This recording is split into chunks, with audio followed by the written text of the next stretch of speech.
Why title అనేది చాలా simplify చేసేసారేమో అనిపిస్తుంది. ఫియర్ లైక్ ఇలాంటి movies I think we have the same title movie Hollywood లో కూడా ఉంది.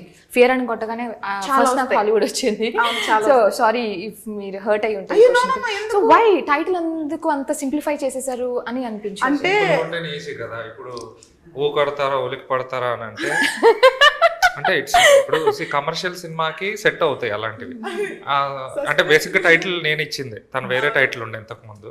సో పెద్ద టైటిల్స్ ఉన్నాయి అనుకోండి. ఇప్పుడు జనరల్గా నాకు కూడా తెలుగుదానం ఉన్న టైటిల్స్ అంటే చాలా ఇష్టం. ఇప్పుడు రీసెంట్గా ఒకటి వస్తుంది జనక అయితే గనక ఇట్లా, అంటే నాకు ఇష్టం అలాంటి టైటిల్స్. కాకపోతే ప్రాబ్లం ఏంటంటే కంటెంట్ బట్టి టైటిల్ వస్తుంది.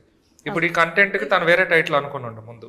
ఇప్పుడు మనం కాంప్లెక్స్గా ఒక పేరు పెట్టాం అనుకోండి, అది అర్థం అవ్వచ్చు అర్థం అవ్వకపోవచ్చు. అండ్ మేము పాన్ ఇండియా లెవెల్లో చేయాలనుకున్నాం సినిమా. అంటే ఆల్ లాంగ్వేజెస్ కి కేటర్ చేయాలి, అంటే ఆల్ లాంగ్వేజెస్ కి కేటర్ అయ్యే కంటెంట్. నాకు తెలీదు పాన్ ఇండియా అని నేను 5 లాంగ్వేజెస్ లో చేయాలనుకుంటున్నా. అది పాన్ ఇండియా అయితే అవ్వచ్చేమో తప్ప 5 లాంగ్వేజెస్ లో చేయాలనుకున్నాం. Content universal content. అప్పుడు ప్రతి భాషకి వెళ్ళినప్పుడు మళ్ళీ మనం అది కన్వర్ట్ చేయలేం కాబట్టి సింపుల్ గా పెడదాం. ఇప్పుడు నేను భయం అన్నాను అనుకో,